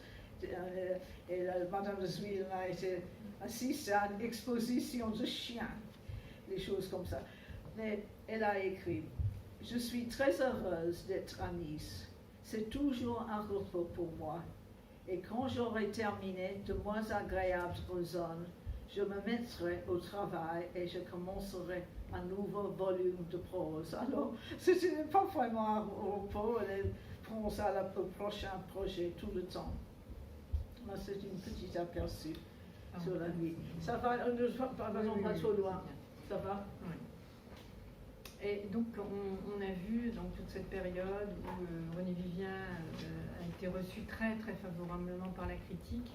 Et hélas, à partir de 1905, elle va connaître une période de découragement. Alors pourquoi a été initié comment est arrivé ce découragement? Eh bien, 2 ouvrages vont déconcerter considérablement la critique et seront qualifiés de sulfureux. La Vénus des aveugles, dont le titre est explicité dans son roman autobiographique Une femme m'a paru. Et dans ce roman, René Vivien justifie la dualité de l'être androgyne. Et donc, de cette façon, elle malmène les codes sociaux et les conventions morales de l'époque. Et elle s'insurge très ouvertement et très explicitement dans ses écrits. Elle s'insurge avec fureur contre les valeurs morales, les valeurs de la morale patriarcale. Et donc, extrait de La Vénus des aveugles, quelques strophes d'un poème qu'elle a intitulé Litanie, et qui sont très révélateurs de ce qui a pu expliquer la répulsion de la critique. La haine nous unit, plus forte que l'amour. Nous haïssons le rire et le rythme du jour, le regard du printemps néfaste au retour. Nous haïssons la face agressive des mâles. Nos cœurs ont recueilli les regrets et les râles des femmes au front lourd, des femmes au front pâle. Nous haïssons le rude qui souille le désir. Nous jetons l'anathème à l'immonde soupir d'où naîtront les douleurs des êtres à venir. Nous haïssons la foule et les lois et le monde comme une voix de fauve à la rumeur profonde. Notre rébellion se répercute et gronde. Amante sans amant, épouse sans époux, le souffle ténébreux de Lilith est en nous, et le baiser d'Éblis nous fut terrible et doux. Plus belle que l'amour, la haine est ma maîtresse, et je convoite en toi la cruelle prêtresse dont mes lividités aiguiseront l'ivresse. Mêlant l'or déjeuner à la nuit des iris, nous renierons les pleurs mystiques de jadis et l'expiation des cierges et des lys. Je ne frapperai plus aux somnolentes portes. Les odeurs monteront vers moi, sombres et fortes, avec le souvenir diaphane des mortes. Vous imaginez bien que face à de tels écrits, les critiques se sentent de plus en plus mal à l'aise et la tolérance esthétique ne pourra pas empêcher l'anathème. Et il leur paraît, donc en se resituant dans ce contexte de l'époque, il leur paraît inadmissible qu'une femme puisse bousculer à ce point les valeurs morales et attaque de cette façon les fondements de la société patriarcale en portant atteinte à la famille, à la maternité. Et Renée Vivien sent alors peser sur elle la réprobation sociale qu'elle ressent comme un échec et qu'elle exprime dans son poème « Mes victoires ». Tel un arc triomphal, plein d'ocre et d'azur, les horizons du soir s'ouvrent, larges et purs. Quand passerai-je avec mes victoires dans l'âme sous l'arc édifié pour celui qu'on acclame? L'arc mémorable et vaste enferme le couchant, sa courbe pareille au rythme fier d'un chant. Quand passerai-je, ayant sur moi comme un bruit d'ailes que font dans l'air sacré mes victoires fidèles? Certes, l'heure n'est point au poète, et moi je n'ai que ma jeunesse, et ma force, et ma foi. L'arc triomphal est lâche, clair parmi les nuits noires. Quand passerai-je sous l'aile de mes victoires? Je le sais. Aujourd'hui, cela fait moins de mal. Je ne passerai point sous un arc triomphal, et je n'entendrai point la voix ivre des femmes qui sanglotent. Voici l'offrande de nos âmes. Résignées, et songeant aux défaites passées, j'aurai sur moi le bruit de leurs ailes lacées. Comme un arc triomphal plein d'ocre et d'azur, les horizons du soir s'ouvrent larges et purs. Dans un poème issu de son recueil « Alors des mains jointes », qui sera publié en 1906, Renée Vivien va clamer une sorte de profession de foi païenne, prenant le Christ comme témoin de son innocence. Alors bien qu'elle ait toujours exécré les institutions religieuses, elle a toujours témoigné d'une vraie empathie envers la figure du Christ, qu'elle considère victime comme elle de l'incompréhension des puissants et des indécis, dira-t-elle. Alors donc je vais vous lire un extrait de cette confession qui sera qualifiée en son temps par le critique Léon Bocquet de poème d'année des plus admirables qui soient. Ainsi je parlerai. Si le Seigneur penchait son front sur mon trépas, je lui dirais: Ô Christ, je ne te connais pas. Seigneur, ta stricte loi ne fut jamais la mienne, et je vécus ainsi qu'une simple païenne. Vois l'ingénuité de mon cœur pauvre et nu, je ne te connais point, je ne t'ai point connu. J'ai passé comme l'eau, j'ai fui comme le sable, si j'ai péché, jamais je ne fus responsable. Le monde était autour de moi, tel un jardin, je buvais l'aube claire et le soir cristallin. Le soleil me saignait de ses plus vives flammes et l'amour m'inclina vers la beauté des femmes. Voici, le large ciel s'étalait comme un dais, une vierge m'apparut sur mon seuil.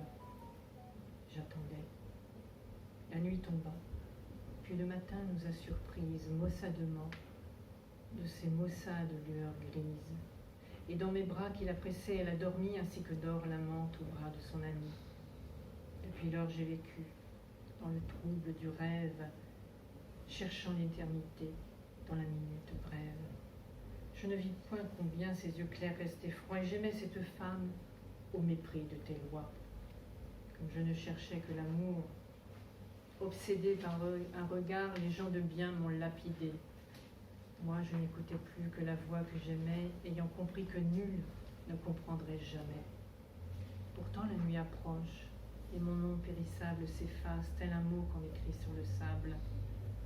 L'ardeur des lendemains, c'est aussi décevoir. Nul ne murmurera mes strophes vers le soir. Vois maintenant, Seigneur, juge-moi, car nous sommes face à face devant le silence des hommes. C'est intéressant de noter qu'elle, sur son lit de mort, elle s'est convertie à la catholicisme. Au catholicisme. C'est très compliqué, sa vie religieuse et philosophique. pleine de contradictions, d'avancées, de reculades. C'est ça. On va revenir un petit peu à l'avenue du Bois. Comment l'atmosphère de cet intérieur. Imogène. C'est pas beaucoup, mais je ne sais pas d'où vient cette description. René Vivien continuait à recevoir des gens dans ces dernières années. J'ai vraiment continué au dernier mois de vivre une bonne vie, de voyager, choses comme ça. Et René Vivien avait aménagé une sorte de temple, je ne sais pas qui a dit ça, mais c'est intéressant. Un rez-de-chaussée sur un adorable petit jardin pieusement composé qui donnait sur l'avenue. On peut toujours le voir, c'était un petit jardin japonais. Dans le salon, un parfum de l'encens, de lourds rideaux de vitres rares, des volets cloués, cierges et lanternes comme l'éclairage, des quantités de bibelots précieux, des soieries orientales. À côté, une chambre de musique, bien sûr, avec une magnifique collection d'instruments anciens et aussi de monnaie ancienne. Murs, sol et plafond sont tendus de sombre satin chinois. Cabinet de travail Louis XVI. Dans la chambre, un immense lit chinois en forme de nacelle, ayant appartenu à un riche fumeur d'opium. Je ne sais pas si c'est vrai, c'est peut-être une invention, cette idée, ce livre.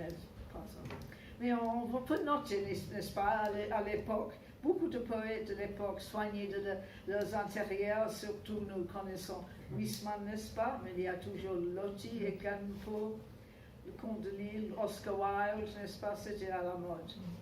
Et aussi à la mode, bien sûr, c'était l'orientalisme.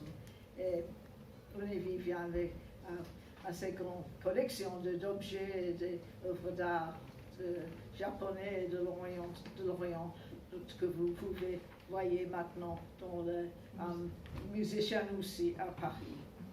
Musée Chanouchi qu'on appelle aussi musée Guimet.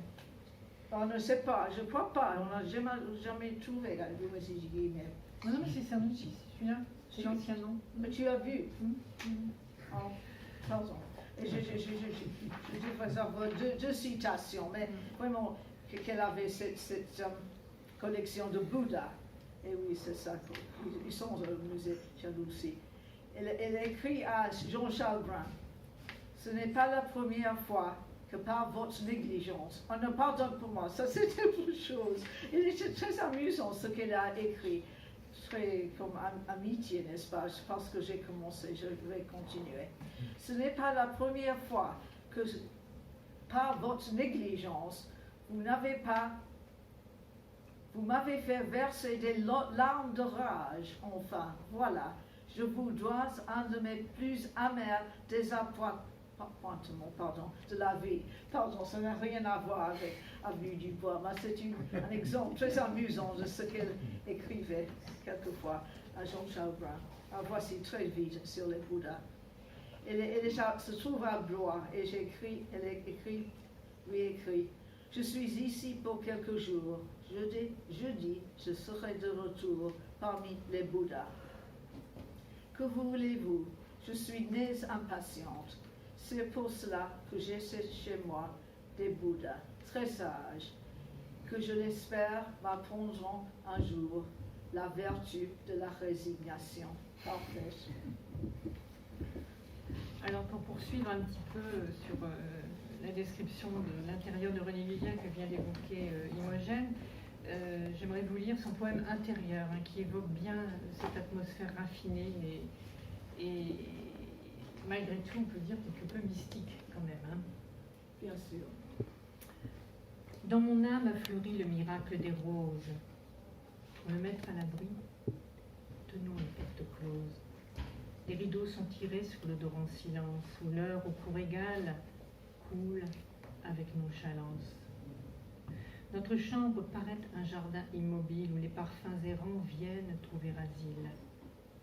Pour garder cette paix faite de lueurs roses, ô ma sérénité, tenons les portes closes. La lampe veille sur les livres endormis et le feu danse. Les livres sont nos amis. Oui, les chuchotements ont perdu leur venin et la haine d'autrui n'est plus qu'un mal bénin. Ta robe verte a des frissons d'herbe sauvage, mon ami, et tes yeux sont pleins de paysages. Loin des pavés houleux où se fanent les roses, où s'éraillent les champs, tenons les portes closes. Donc on a vu au travers des deux textes, des deux poèmes précédents, issus de cette perte de confiance, de ce découragement de René Vivien. À partir de 1907, elle rentre là vraiment dans une phase d'épuisement, on va dire. Alors deux événements ont sonné ces heures, ces années noires. C'est une séparation d'avec Hélène de Zuylène, et puis la mutation, comme le disait tout à l'heure Imogène, la mutation de Charles Brun dans un lycée de province. Donc elle perd là un confident, un ami sûr, et puis aussi un précieux collaborateur. Et déçue et meurtrie par l'incompréhension du public et l'anathème qui a été jeté sur ces derniers ouvrages, elle se sent vaincue, elle pense même d'avoir échoué dans sa mission de poète. Et j'ai vu m'échapper l'amour comme la gloire, dira-t-elle. Je l'ai compris, et nul ne me lira jamais, écrit-elle. Et elle décide alors de retirer ses livres du commerce, disant « Je ne vendrai plus mon âme à 3,50 francs », écrira-t-elle à Nathalie Barnet. Non pas par renoncement, mais par refus et pour ne rien concéder à la morale qui la condamne. Une gifle à la critique, en conséquence, et au public qu'elle considère indigne de la lire. Et résignée, elle s'éloigne et multiplie les voyages dans ces dernières années. On l'a dit tout à l'heure, elle ira même quelques mois avant sa mort, accompagnée de sa mère, au Japon. Et bien qu'épuisée, elle ne cessera d'écrire et de publier. En 1907, 2 ans avant sa mort, elle publie Flambeaux éteints.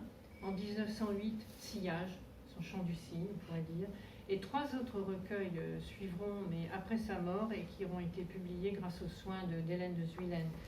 Et ils traduisent dans leur titre même toute la mélancolie profonde que ressentait René Vivien. Dans un coin de violette, donc elle revient sur cette amitié perdue, ce chagrin profond causé par la mort de Violette Chilito, et toujours cette thématique des violettes. Le vent des vaisseaux, un autre recueil, et le tout dernier, Aion, qui s'achève par son épitaphe, qui est gravé sur sa tombe au cimetière de Passy.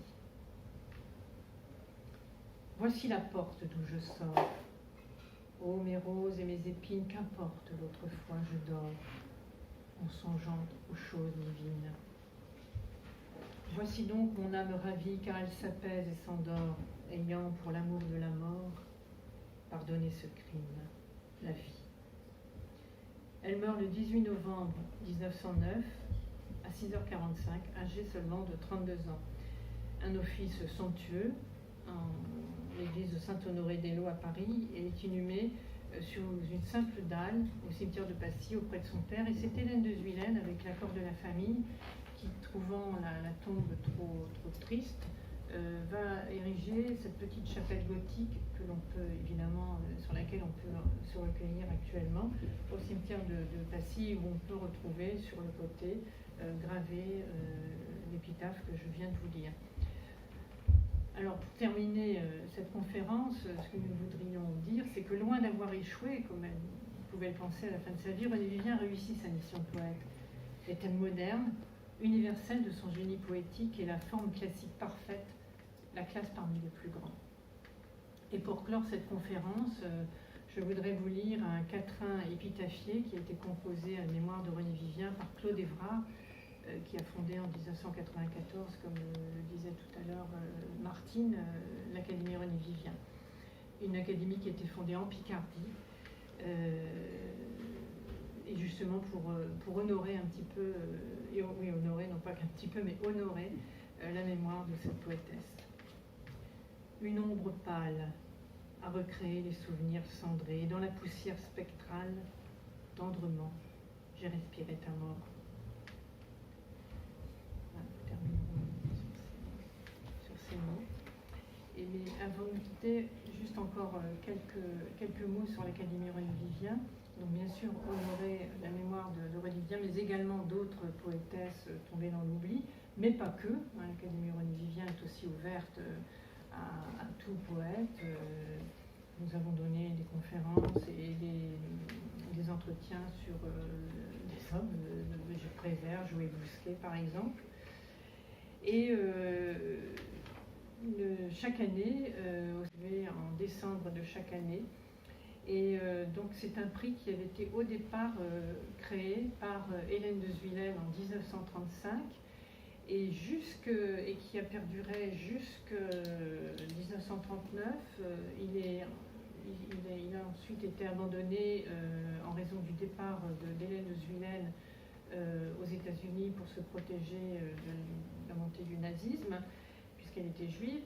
Et il a été repris ensuite après la guerre, en 1947. C'est Nathalie Barnet qui a repris en main ce prix jusqu'à sa mort, jusqu'en 1963. C'est un prix qui a été remis.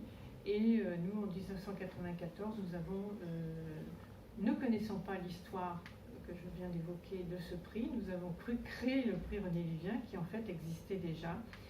Et nous avons découvert qu'il avait été attribué à Lucie de la Rue-Mardru, une poétesse dont je parlais en tout début de conférence, mais également à Marguerite Yourcenar, à Germaine Beaumont, et à Louise de Villemorin, par exemple, pour prendre des figures qui ont une certaine célébrité.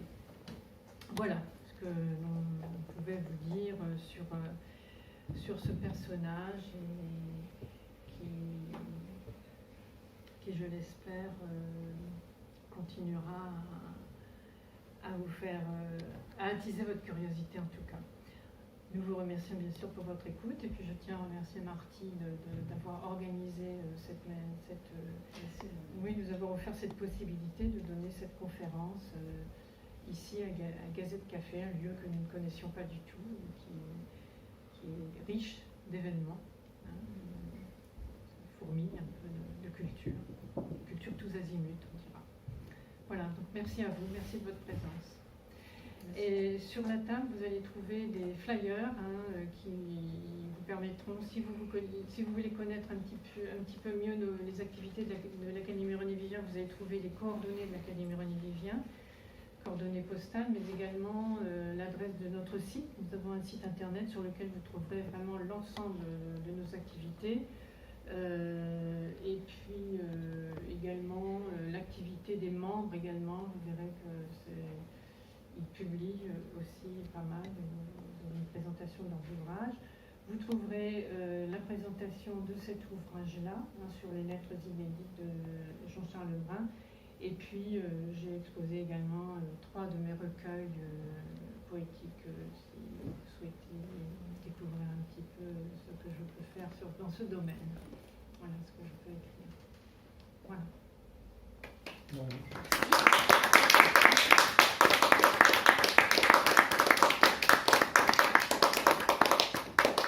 On est bien sûr à l'écoute de vos commentaires et de vos éventuelles questions. Ce n'est pas trop long pour